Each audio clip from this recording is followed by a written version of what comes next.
Welcome dear friends once again.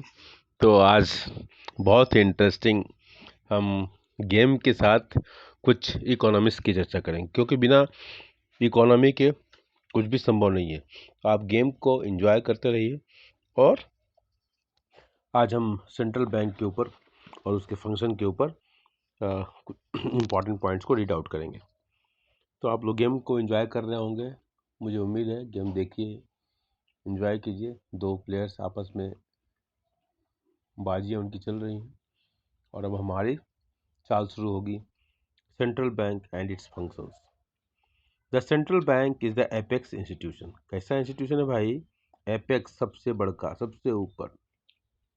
जैसे solar system में देखा है ना, सूरज दादा सबसे सेंटर में होते हैं और सारे जितने भी प्लेनेट हैं उसके चारों तरफ चक्कर लगाते हैं। उसी तरह हमारा सेंट्रल बैंक है। जितने कॉमर्शियल बैंक है, घर के सामने, पिछवाड़े, आगे पीछे, दाहिने बाएं, जितने भी आपको कॉमर्शियल शेड्यूल्ड बैंक जितने भी दिखाई देते हैं, चाहे वो प्राइवेट सेक्टर में हो चाहे पब्लिक सेक्टर में हो, वो सब का बॉस कौन है? तो अपना सेंट्रल बैंक, आरबीआई, जिसके गवर्नर कौन है? उड़ीसा वाले Shaktikanta Das. The central bank is the apex institution of a country's monetary system. The design and the control of the country's monetary policy. दो तरह की देखिए, अब मॉनेटरी पॉलिसी हम की बात करते हैं और फिजिकल पॉलिसी की बात करते हैं। जो बजटरी पॉलिसी है उसको फिजिकल पॉलिसी कहते हैं, जिसमें हम एक्सपेंडिचर सब्सिडीज़ के माध्यम से, रेवेन्यूज़ के माध्यम से हम सरकार मनी सप्लाई वगैरह पर कंट्रोल करती है। टैक्सेशन वगैरह लगा के मनी सप्लाई को कंट्रोल किया जाता है, सब्सिडी देकर मनी सप्लाई को बढ़ाना है, घटाना है, उसके हिसाब से जहाँ जैसी ज़रूरत है उस हिसाब से सरकार काम करती है। ठीक है। तो और जो मॉनेटरी पॉलिसी, उस पॉलिसी को कहते हैं जो आरबीआई के द्वारा होती है। तो ये बच्चों को ध्यान में रखना होगा, क्योंकि इस लेसन का इम्प्लीकेशन आपको बजट वाले लेसन में भी दिखाई देता है। इस लेसन का इम्प्लीकेशन आपको इन्फ्लेशनरी और डिफ्लेशनरी गैप जब पढ़ते हैं वहाँ दिखाई देता है, मतलब इनकम डिटर्मिनेशन वाले लेसन में दिखाई देता है। तो फिर से स्टार्ट करते हैं। तब तक आप गेम देखिए, हाथी आगे बढ़ चुका है और ये सिपाही आगे चल रहे हैं। और ये देखिए, अगले प्यादे के साथ इन्होंने चाल बढ़ाई और दोनों हाथी मुस्तैद है। एक लगता है चेतक आ गया है, और चेतक और खड़ग सिंह का घोड़ा, झांसी रानी की का जो घोड़ा था, ये सब दिखाई दे रहे हैं। ब्लू, अब ब्लैक एंड वाइट है आपका वैसे तो। चलिए अब आगे बढ़ते हैं। The design and the control of country's monetary policy is its main responsibility. Almost every country has one central bank. India got its central bank in 1935। कब मिला था? 1935 में, 1935, जिसमें बहुत लोगों का जन्म भी नहीं हुआ था। बहुत सारे लोग, आज़ादी से पहले की बात है ये। 1935 में सेंट्रल बैंक आया था। कब आया था? 1935 में। याद रहेगा ना? हाँ, यस। और इसके पीछे हमारे जो डॉक्टर बाबा साहब अम्बेडकर जी थे, इनका बड़ा योगदान था। बहुत विद्वान आदमी थे, लेकिन बस जान दीजिए, ज़्यादा मन का दर्द निकालूंगा तो गड़बड़ हो जाएगा, इसलिए ज़्यादा नहीं बोलूँगा। लेकिन बहुत विद्वान आदमी थे डॉक्टर भीमराव अम्बेडकर, और हर भारतीय को उनको बहुत इज्जत देनी चाहिए। Almost every country has one central bank. India got its central bank in 1935. Its name is the Reserve Bank of India. The central bank is the apex bank. फिर से बोल दे रहा हूँ भैया। Engaged in regulating commercial banks. किसको regulate करता है? Commercial bank को। किसके लिए करता है? लोगों के लिए, वेलफेयर के लिए, इकोनॉमिक्स के वेलफेयर के लिए। ठीक है। India central bank is the reserve bank of India, RBI. Functions of central bank. Central bank का फंक्शन क्या है? कुछ काम तो करेगा ना भाई। जब सेंट्रल बैंक बन गया है 1935 में, तो उसको कुछ काम करेगा। देखिए इस बीच हाँ, घोड़ा पीछे जा चुका है। ड्रॉ कर लिया इन लोगों ने घोड़ा। वाइट वाले जो है चढ़ाई पर है इस समय, जिससे लग रहा है कि इंडिया पाकिस्तान के बॉर्डर को एकदम तार तार कर एलओसी के पास चले गए हैं ये। देखिए दोनों। ठीक है, अब वापस आ जाइए, पढ़ लीजिए भाई थोड़ा सा, मैं इन्जॉयमेंट करके पढ़ाई शुरू। Functions of central bank. तो बैंक ऑफ इशू और issue of currency authority. The central bank is the sole authority for the issue of currency in the country. क्या है? Soul authority. ये नहीं कि आरबीआई भी अपना, सॉरी, एसबीआई भी अपना पैसा छाप दिया, कैनरा बैंक भी, और महिंद्रा जी वाला जो बैंक है कोटक महिंद्रा, वो भी छाप दिया। ऐसा नहीं हो सकता, क्योंकि सब लोग छापने लगेंगे तो आपस में लड़ाई नहीं होगी। कस्टमर कहेगा कि no no no no no no no, मैं तो एसबीआई का पैसा लूँगा। नो नो नो, मैं महिंद्रा जी का बहुत फ़ैन हूँ, तो महिंद्रा जी के बैंक वाला पैसा हमको चाहिए। इसीलिए इस कैओस को दूर करने के लिए, इस कन्फ्यूजन को दूर करने के लिए, यूनिफॉर्मिटी लाने के लिए कौन पैसा छापता है, मतलब प्रिंट करता है? शुद्ध भाषा में बोले तो central bank. The central bank is the sole authority for the issue of currency in the country. It promotes efficiency in the financial system. Financial system की इफिशियंसी को बढ़ा देता है. Firstly because this leads to uniformity in the issue of currency. यही से question उठता है. कैसा होता है? Issue leads to uniformity in the issue of currency. Secondly दूसरा पॉइंट क्या कहता है? Because it gives central bank direct control over money supply. ठीक है. इस बीच एक कट गया, हाथी कट गया सामने वाले का. आप देख ली घोड़े से हाथी मार खा रहा है. आइए भाई साहब, सिपाही सिपाही लड़के एक पॉइंट ले रहे हैं, देखिए क्या होता है आगे. ओके. सेकेंडली दूसरा पॉइंट क्या है? बिकॉज सेंट्रल बैंक को हेल्प मिलता है इस बात से कि डायरेक्ट कंट्रोल करता है मनी सप्लाई पर. कैसे कंट्रोल करता है मनी सप्लाई पर? क्योंकि एक ही इशूइंग अथॉरिटी है. अगर सब लोग होते हैं, सब अपने हिसाब से, कोई करेंसी ज़्यादा छाप देगा, कोई कम छापेगा, तो कंट्रोल करना मुश्किल हो जाएगा. इसलिए एक इशूइंग अथॉरिटी होने का सबसे बड़ा फायदा क्या हुआ? दूसरा फायदा क्या हुआ? कि मनी सप्लाई को आसानी से कंट्रोल कर सकता है. In India currency notes except 1 rupee notes. Except 1 rupee notes कौन छापता है? ये जान लीजिए, मिनिस्ट्री ऑफ फाइनेंस. तो in India, currency notes except 1 rupee notes are issued by the Reserve Bank of India (RBI). However, coins and 1 rupee notes are issued by किसके द्वारा? Ministry of finance, government of India. तो पहला point हमने पढ़ लिया, functions of central bank. पहला point क्या था? बैंक ऑफ इश्यू और इश्यूइंग करेंसी अथॉरिटी. तब तक आप गेम का मजा लीजिए. देखिए, चाल घोड़ा पीछे जा चुका है, हॉर्स अपोनेंट तैयार है अगली चाल का इंतजार करते हुए. एक अच्छे प्लेयर्स को शतरंज की चाल को समझने के लिए ज़रूरी है कि आप आगे पीछे 2-3 मूव्स को पहले प्लान कर लें. और ऐसा कहा जाता है कि जो शतरंज अच्छा खेलते हैं, जो शतरंज बार बार खेलते हैं, उनका मैथ्स अच्छा हो जाता है, उनका प्लानिंग पार्ट इम्प्रूव हो जाता है. अगर प्लानिंग अच्छा करना चाहते हैं लाइफ में, शतरंज खेलिए. वैसे मुंशी प्रेमचंद ने शतरंज के खिलाड़ी नाम की किताब लिखी थी, कहानी लिखी थी. और इसी पर कहानी के ऊपर सत्यजीत रे ने एक फिल्म बनाई थी, शतरंज के खिलाड़ी. चलिए वापस आते हैं फंक्शंस ऑफ सेंट्रल बैंक. दूसरा पॉइंट पे हम वापस आते हैं.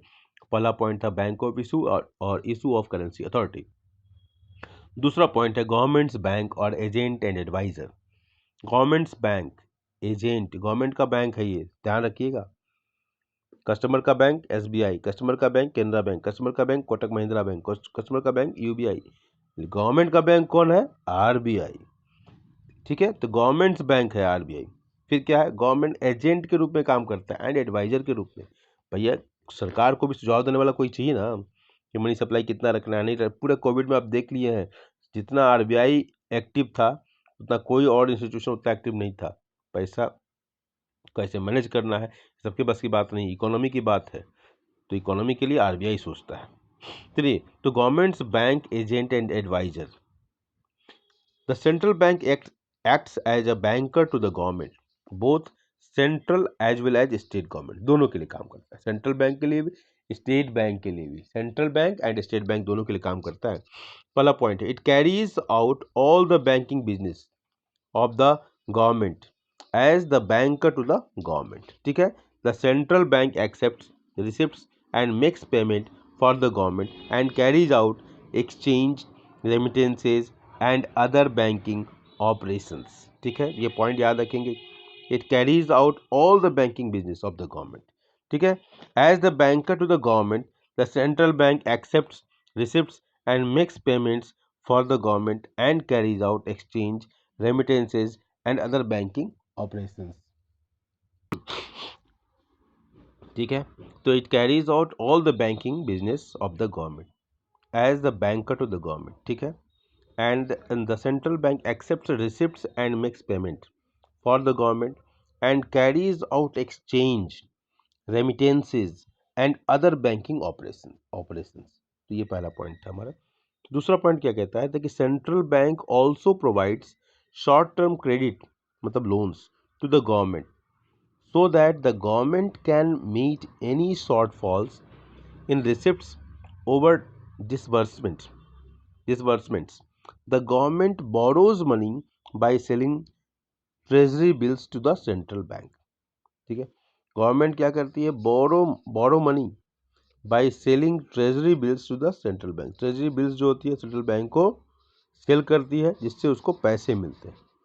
ठीक है. सरकार के पास, सरकार को अगर पैसे की ज़रूरत है, डेफिसिट फाइनेंसिंग अगर जैसी कुछ स्थिति बन रही है, डेफिसिट फाइनेंसिंग कई तरीके होती है, इसमें सेंट्रल बैंक प्रिंट भी करता है। ठीक है, तो गवर्नमेंट बोरोज मनी, ठीक है, सरकार को अगर डेफिसिट को पूरा करना है, पैसे चाहिए उसको, तो सेंट्रल बैंक से कैसे करती है, तो एक तो सेलिंग ट्रेजरी बिल्स, इसके द्वारा। ठीक है, सरकार को अपने जो पब्लिक एक्सपेंडिचर्स को पूरा करने के लिए उसको ये काम करती है सरकार। दूसरा क्या है, तीसरा पॉइंट क्या है, the central bank also purchase और sales government securities in the open market on behalf of the government. तो गवर्नमेंट के बिहाफ पर ये सिक्योरिटीज को सेल परचेज करने का काम करती है। मतलब जैसे मान लीजिए कि एग्जांपल, मनी सप्लाई को घटाना है, तो सरकार क्या करेगी, सेल करेगी सिक्योरिटीज को, बॉन्ड या कुछ भी इस तरह का। तो सिक्योरिटीज को अगर वो सेल करती है तो लोग जब परचेज करेंगे तो लोगों के पास पैसा कम हो जाएगा, वो पैसा आरबीआई के पास मतलब बैंक के पास आ गया, कमर्शियल बैंक के माध्यम से होगा। ठीक है, तो ये काम जो है, जो सेंट्रल बैंक क्या करता है, also purchases sells government securities in the open market on behalf of the government. The central bank also acts as government's agent. Central bank क्या करता है, also acts as government's agent. पहला point क्या है, it issues government securities such as bonds, treasury bills etcetera. ठीक है, ये agent के रूप में काम करता है। It issues government securities such as bonds, treasury bills etcetera. दूसरा point, it makes all arrangements in connection with the flotation, conversion and redemption of this securities. ठीक है, सारी व्यवस्थाएं करता है, इसको फ्लोट करना, मार्केट में फ्लोट करने के लिए, कन्वर्सन करने के लिए, रिडेम्पशन के लिए, मतलब उसको आप पैसा रिडीम कर, अपने मनी को रिडीम करना चाहते हैं, पैसा लेना चाहते हैं। ठीक है, दिस सिक्योरिटीज। थर्ड पॉइंट है, इट मैनेजेस द नेशनल डेब्ट on behalf of the government. ठीक है, नेशनल डेब्ट को मैनेज करने का काम करता है ये central bank. This means that the central bank has to manage all new issues of government loans.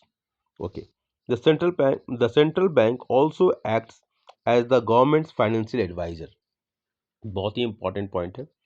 इस बीच मैच बिल्कुल फाइनल पॉइंट पर पहुंच रहा है, जल्दी जल्दी रैपिड राउंड हो रहा है, लोग काट रहे हैं एक दूसरे को और चेक दे रहे हैं। The central bank also act as the government's financial advisor. It advises the government on banking and financial matters. अब हमारा तीसरा पॉइंट है, बैंकर्स बैंक एंड सुपरवाइजर। ठीक है, तीसरा पॉइंट इस बीच देख लीजिए, कट चुका है अपोनेंट का। Bankers Bank and Supervisor. As the banker to the banks, the central bank performs the following functions.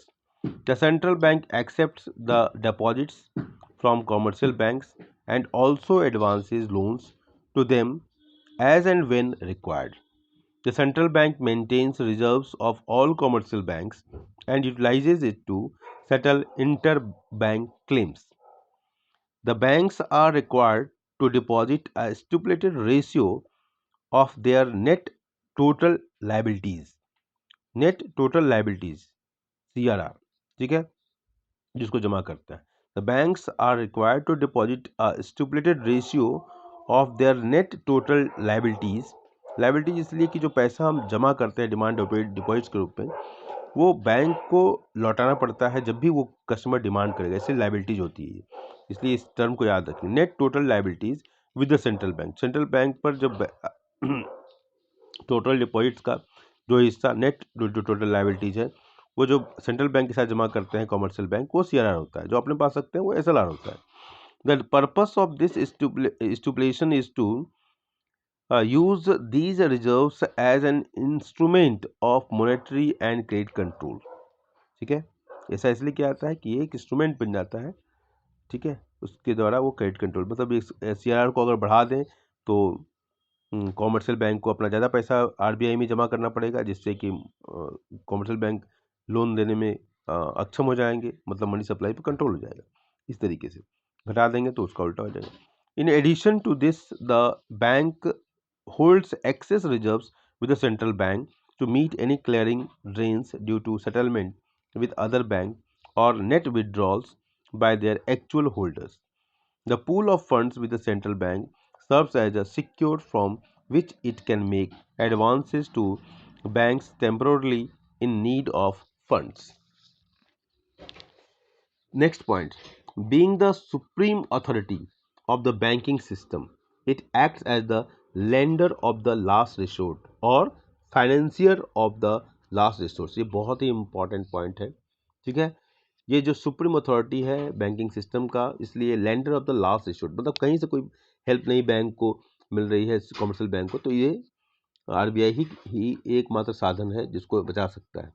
जैसे घर में बच्चे को कहीं से पैसा नहीं मिलता है तो मम्मी के पास या पापा के पास पहुंचते हैं, पापा जी दे दीजिए, दादाजी दे दीजिए, ऐसे होता है।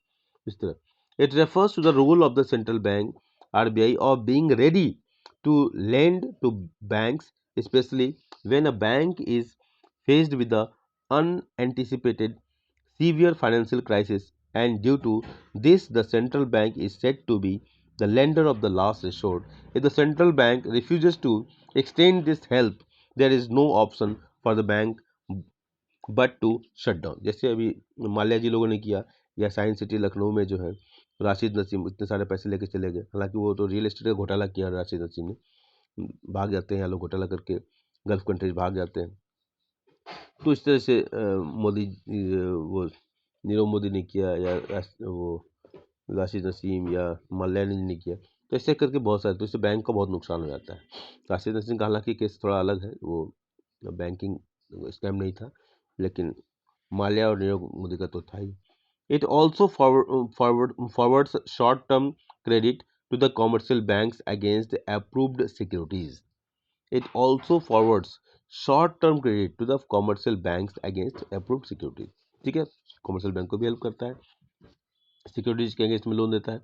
It provides a large number of routine banking functions to the commercial banks like cheque clearance, clearing house facilities, remittances facilities. Clearing house जो फंक्शन है आजकल बहुत पूछा जा रहा है, जिसमें आरबीआई जो है इस तरह का काम करता है कि दूसरे कई बैंकों के जो पैसे होते हैं उसको सेटल करने का काम करता है तो क्लियरिंग हाउस फंक्शन कहते हैं।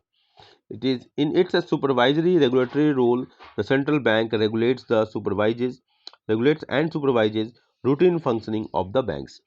पहला पॉइंट है इसमें, RBI ensures that the commercial banks follow all the rules regarding their licensing, branch expansion, liquidity of assets, management, amalgamation मतलब merging of banks, and liquidation मतलब winding up of banks. It gives instructions for the smooth functioning of the banking system. ये सारे point important है। The RBI makes exercise periodic inspections, audits of commercial banks, filling of reports by commercial banks and other statutory compliances. इसका अंतिम point है, it may take necessary corrective and punitive actions against the banks owing to deficiency in regulatory compliances.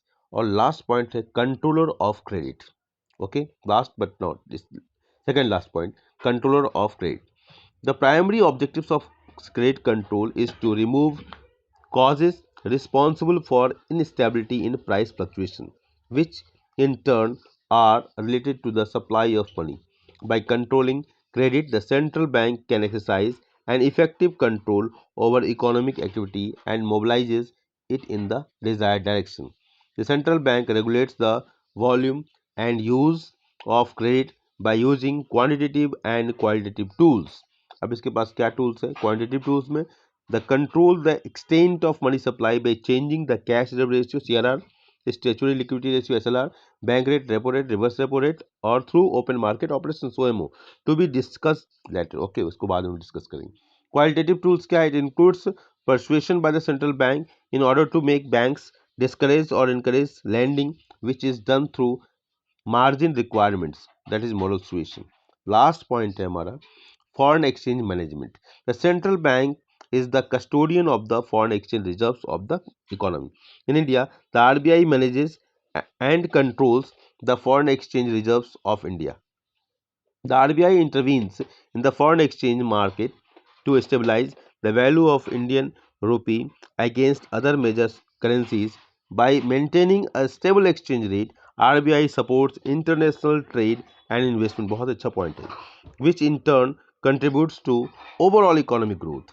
A stable exchange rate also helps in controlling inflation by keeping import costs in check. ठीक है। तो foreign exchange management का काम भी RBI करता है। RBI जो exchange rate का जो कंट्रोल होता है, कई तरीके से एक्सचेंज रेट को कंट्रोल किया जाता है, आपने पढ़ा होगा।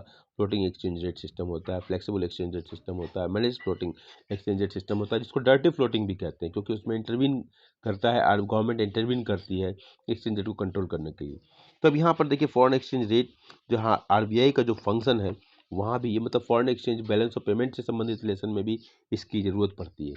क्योंकि अगर मान लीजिए आप हमारे एक्सचेंज रेट, अगर हमारा आरबीआई जो है, अगर एक्सचेंज रेट को ठीक से मैनेज नहीं कर पाता है, मान लीजिए एक्सचेंज रेट बहुत हाई हाई हो जाए, मतलब $1 इक्वल टू 40, $7 80 हो जाता है, तो हमारे देश के इकोनॉमी पर कितना बुरा असर पड़ेगा। अगर हमारी इम्पोर्ट बेस्ड इकोनॉमी है, अगर ज़्यादा ज़्यादा हम इम्पोर्ट कर रहे हैं, तो हमारा फॉरेन एक्सचेंज ज़्यादा बाहर की तरफ जाएगा। लेकिन अगर वहीं $1 से $1.80 अगर होती है, तब हमारे देश को नुकसान नहीं भी हो सकता। अगर हमारी इकोनॉमी एक्सपोर्ट बेस्ड इकोनॉमी, हम ज़्यादा से ज़्यादा एक्सपोर्ट कर रहे हैं, तो हमारा क्या होगा, हमारी चीज़ें सस्ती विदेशियों को लगेगी, वो ज़्यादा से ज़्यादा इंपोर्ट करेंगे हमसे, तो हमको फॉरेन एक्सचेंज ज़्यादा मिलेगा, हमारे इन्वेस्टर्स को फ़ायदा मिलेगा, हमारे एंटरप्रेन्योर्स को फ़ायदा मिलेगा, हमारे पर कैपिटा इनकम बढ़ेगी, हमारा नेशनल इनकम बढ़ेगा, तो तमाम फ़ायदे निकलते हैं। तो ये हमने छोटा सा एक लिया, डायरेक्ट ट्रेडिंग किया है।